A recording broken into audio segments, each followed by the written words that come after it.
business interests suspected as motive for Boat Avenue shooting. Hoteliers back review of tax structure. Pita's PM ambitions facing serious hurdles. And airfares may stay sky high, say industry leaders.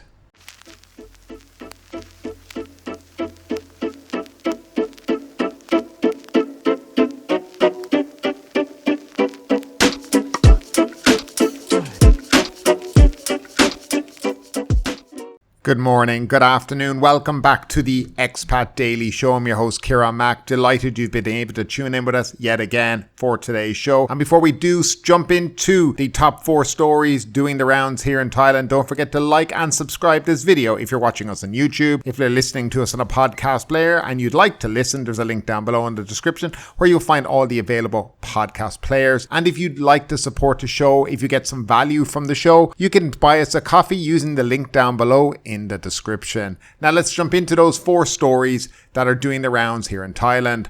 Russian man's business interests suspected as motive for Boat Avenue shooting. Investigators believe that the possible motive behind an assassination attempt on a Russian man at Boat Avenue in Phuket could be his business interests in Phuket. The man was shot 4 times through the windshield of his car on Wednesday but managed to survive the attack. As of this morning, police have arrested one man in connection with the case and have obtained an arrest warrant in his name. The charges of which he was being arrested and the duration of his detention have not been disclosed. The man was apprehended on June 8th, though not on an attempted murder-related charge, but solely for overstaying his visa. At the time, Phuket Police Chief Major General Sir Pan confirmed in a phone conversation with the local news media that there were no formal charges against him related to the shooting. It is unclear if this has changed since then. The suspect, a national of Kazakhstan of Korean origin, born in 1974, was arrested after police discovered that he had rented the Yamaha NMAX scooter used in the shooting.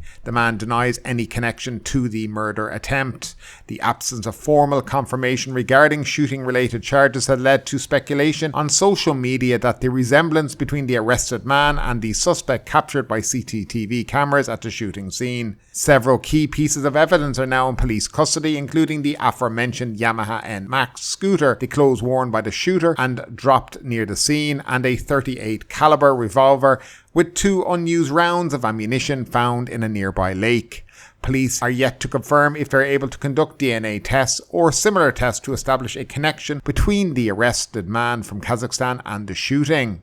An attack on a Phuket-based businessman from Russia whose name the police have not officially disclosed occurs at the Boat Avenue complex near Laguna, Phuket at around 11:30 am on Wednesday, June 7th. Now, according to witness accounts, the attacker had been waiting at the complex on a grey Yamaha NMAX motorbike with his face concealed at all times by a crash helmet. Shortly after the Russian businessman parked his car in front of the Anis Tapas and Bar, the man fired 4 shots from a firearm into the windshield of the vehicle. The man inside the car, identified as a 43-year-old Russian national at the time, was struck in the chest and upper arm. Despite bleeding heavily, the victim remained conscious when police and medical workers arrived at the scene. He was subsequently taken for medical care, though there has been no updates on the victim's condition from the police thus far. Investigators now believe that the motive for an attack may be related to the Russian man's business interests in Phuket, reporting Khao Phuket, which is the Thai version of the Phuket News language newspaper. The Russian businessman, who turned 44 years old on Friday, is known to be involved in the restaurant business here in Phuket. So that's a bit of an update on what's been going on. Now, sorry we haven't had a show the last couple of days, but in fairness, the news has been pretty poor in relation to stuff that expats, I think, here in Thailand and people abroad would be interested in. But basically this man, a Russian guy, and there was an assassination attempt on him. That's the best way to describe it. He survived and they now have somebody in custody, and the police are, well, not being very upfront with what's going on. They're kind of keeping it all to themselves, and I find that a little bit suspicious because normally when the police have their man, they like very quickly to parade him out in front of people and show what a great job they have done. So that has yet to happen. So we'll have to keep our eye on this story and we'll see if this is the guy, if it's not. And of course, hopefully we'll be able to update you in the next couple of days. Now, hoteliers back review of tax structure. Hotel operators are in agreement with the Bangkok governor, who has urged the government to review the tax structure, which now uses land value as a benchmark rather than revenue. Bangkok Governor Chatuchak Sitiput said revenue from tax collection significantly dropped after the country implemented the new land and building tax based on land value, replacing a tax structure that used business income as the reference. Marisa Sukasal, president of the Thai Hotels Association, said hotel operators would agree if the government were to revert to the previous method of tax collection based on income generated from each plot of land. She said this method is more reasonable for hotels, which normally have inconsistent levels of revenue compared with shopping malls or office buildings, which receive fixed and stable income from their tenants. Calculating tax from income could help the government regain an appropriate level of revenue and would help reduce inequality, as there are some types of businesses that pay a lower rate of tax when using the land price as a benchmark, said Ms. Marisa. She said the current tax rate causes problems for hotel operators when there is a crisis, as following the pandemic some hotels remained closed and had no income, yet were still taxed at the same rate. Many smaller hotels in the city centre face a hefty tax rate as their locations have a high appraisal value based on the land, even though their revenue have still not been fully recovered. Some hotels opted to close all their buildings or partial areas for renovation. Under the previous method of assessing tax, operators were allowed to calculate the tax based on the actual space that was being utilised. We would approve the government reverting to the previous tax collection scheme, Ms. Marisa said. If we earn more income, we'd be delighted to pay a higher amount of tax. According to the Hotel Business Operator Sentiment Index in May, average occupancy dropped to 51.4% from 56.7% in April because it is the low season and the domestic stimulus program has ended. The THA and the Bank of Thailand anticipate average occupancy to decrease to about 48% for the month of June. She said foreign tourists began to dominate the market in Thailand last month, as 55% of hotels said more than 50% of their guests were foreigners, particularly from Asia, the Middle East and China. Ms. Marisa said 5-star hotels outperformed other segments as 59% of their guests had a longer average stay than registered before the pandemic, while most hotels reported that 47% of guests were now staying for longer than before the pandemic. So moving along now to another story, and it's in relation basically to the election that took place on May 14th. We're nearly a month now past. The results have not been officially declared as such. They have until the middle of July to do that. But nevertheless, Pita Limjaroenrat, who is the Move Forward Party leader and their only prime ministerial candidate, seems to be getting himself in more and more trouble with the whole issue of the media shares that he have. And there were some developments during the week, and let's go through them now. His ambitions are facing serious hurdles. The Election Commission's decision to pursue possible criminal charges against Move Forward Party leader Pita Limjaroenrat could pose a serious threat to his chance of becoming Thailand's next prime minister, according to a political analyst. They said senators opposed to Pita would have an excuse not to vote for his prime ministerial nomination while the case against him is pending in the criminal court. The Election Commission on Friday agreed unanimously to reject complaints that would have led to Pita being disqualified as the May 14th election candidate. Pita was alleged to have owned 42,000 shares in ITV, a media company. Election candidates are legally barred from owning shares in media companies. Pita insisted that the shares were an inheritance from his late father and he was only its custodian. Pita disposed of the shares last week. However, the Election Commission is convinced that there is enough grounds to charge Pita for violating the election law. The Commission said Pita registered as a candidate in the election knowing that he was not qualified to do so. If found guilty, Pita faces a penalty of 10 years in prison and a fine of up to 200,000 baht. He also faces the possibility of having his voting rights deprived for 20 years, practically denying him any chance of running in elections or holding political office during this period. Pita over the weekend insisted of his innocence and said he had not been officially notified by the Commission of its ruling and the pending charges. Pita is in the process of forming a post-election coalition government with 7 other political parties with him as Prime Minister. However, whether he will get enough support from the 250 military-appointed senators to clinch the country's top executive post is still a big question mark. Now, sometimes Sirisa Korn, a former election commissioner, said he believes the court proceeding against Pita is most likely to drag on while its nomination as Prime Minister is decided in the Parliament. It would provide the senators with a good excuse not to vote for Pita, said Somchai. Other political anarchists also agreed that it would make it difficult for Pita to get support from the senators. Executive of Move Forward Party described the move by the Election Commission as part of the ploy to block Pita from becoming Prime Minister. Leader of opposition's Thai Liberal Party, Mr. Simas Vashaz, however, said the senators should not use this case against Pita as an excuse not to vote for his prime ministerial nomination. He said Pita must be assumed innocent until proven guilty. So it looks like the Electoral Commission have decided now to go down the route of criminal charges, which is a little bit funny because I don't quite understand this. So in 2019, Pita had these shares and he disclosed these to the National Anti-Corruption Commission, which is the NACC. And he told them he had these shares. So he's known he's had these shares before he decided to run for Parliament. But what I don't understand is he was a member of Parliament from 2019 up until now, in the previous term of the government, let's say. So he was a member of the opposition. So was he not allowed to run then, even though he had the shares? So why wasn't he prosecuted then for having the shares? Because he would have fully known that he had those shares if he had ran to be a member of Parliament back then. And now, when his time has come to lead a government, they suddenly have decided that they're going to prosecute him based on him knowingly having these shares and knowingly being disqualified. It all seems a bit iffy, but they've dismissed the 3 other charges of having shares. I don't get it. It seems like it's very oddly balanced here.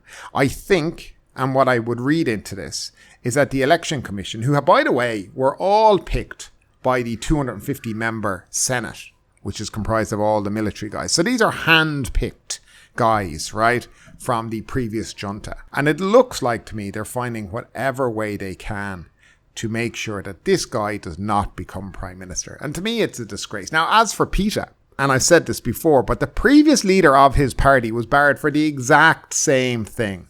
And I do find it lazy, careless, and maybe even, well, he couldn't really give a shit because he thinks he's above the law when he's running, that he knew he had these shares because in 2019 he disclosed them to the NACC, as I said, which is the National Anti-Corruption Commission. Was he being lazy?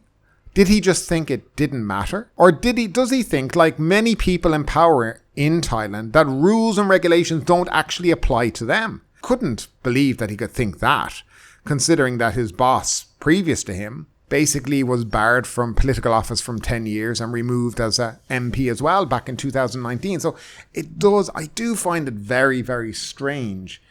I would have thought that the Move Forward Party would have gone through everything. Person that was being nominated to become a parliamentarian, that they would have gone through their background, their shares, what they own, to make sure that there is no way that people could come after them for simple things like this, owning shares in a media company. It is bizarre. It's beyond belief. As I said, is it lazy or is it the fact that they just believe the law really doesn't apply to them because they have money? I'd love to know what you think about this down below in that comment section.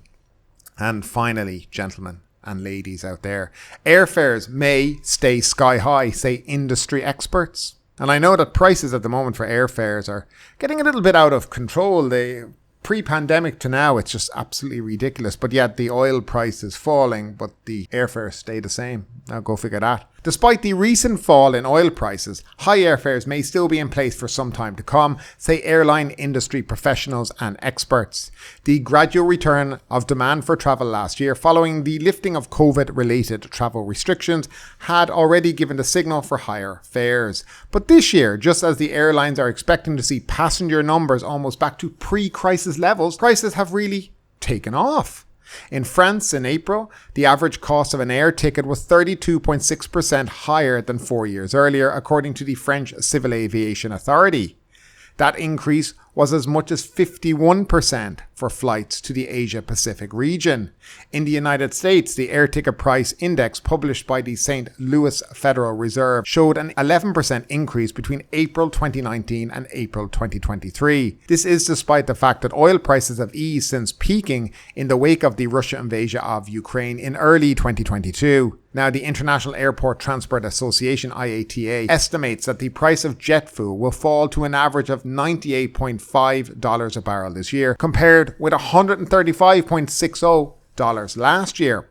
That's representing between 25 and 30% of airline costs. Fuel normally has a significant effect on ticket prices. However, labor costs and other costs associated with the supply chain seem to be higher or rising, and that's according to Maria Owens-Thompson, the IATA's chief economist. Airlines will have to find a way to cover those costs, or they will start making losses again at a time when they are barely back in the black and have to pay off the colossal debts incurred due to COVID-19, she added at the general meeting of her association, which brings together 300 airlines from around the world. Now, for Vic Crishan, a specialist in the airline sector at the strategy consultancy McKinsey, the main issue is now less about oil prices and more about the fact that there are too few seats chasing too many people who want to be in them. Despite order books that are sometimes full right up to the end of the decade, aircraft manufacturers are struggling to meet their delivery targets because of shortages of parts or materials from their suppliers. There is also the thorny issue of labour costs. Many airlines had to recut their deals with their flight and cabin crews, but also all of the supply, the ground handlers, the maintenance shops, they all had to pay considerably higher wages coming out of COVID, said Jeffrey Weston from the consultancy Bain & Company. There aren't many factors that are going to bring down ticket prices, echoed Pascal Fabre, aviation expert specialist at Alex Partners. And given that the airline industry will have to invest hundreds, if not thousands of billions of dollars in new aircraft and renewable fuels if it hopes to meet its 2050 decarbonization target, Owen Thompson of IATA sees no respite for consumers at any time. Costs are likely to increase until such a point when all of these solutions have become commercially viable and produced at scale, she said. When we reach that lucky amount, we can start thinking that these costs can decline again. I cannot pinpoint necessarily when this is going to happen, but I'm tempted to say 2040. So are we going to hear now that prices are going to stay like this for the next 15 years? And that's it on the airline industry. I'd love to know, guys, by the way, for people who fly a lot, have you seen significant increases in the price of flights around the world? I'd love to know your thoughts about that down below in the comment section. And folks, that's it for today. Thanks again for tuning in. As always, delighted you're able to join us, and we'll see you again tomorrow morning. But ultimately, with this story or anything else that stood out to you today, I'd love to know your thoughts in the comments down below. Because yes, this is a news show, but it's also a conversation. Now keep that conversation going. Make sure you like this video, subscribe to the channel, share the video, and do all the good stuff that does help that YouTube algorithm. But ultimately, my name is Kieran Mack. You've been listening to the Thai Expat Daily Show, and we will see you next time.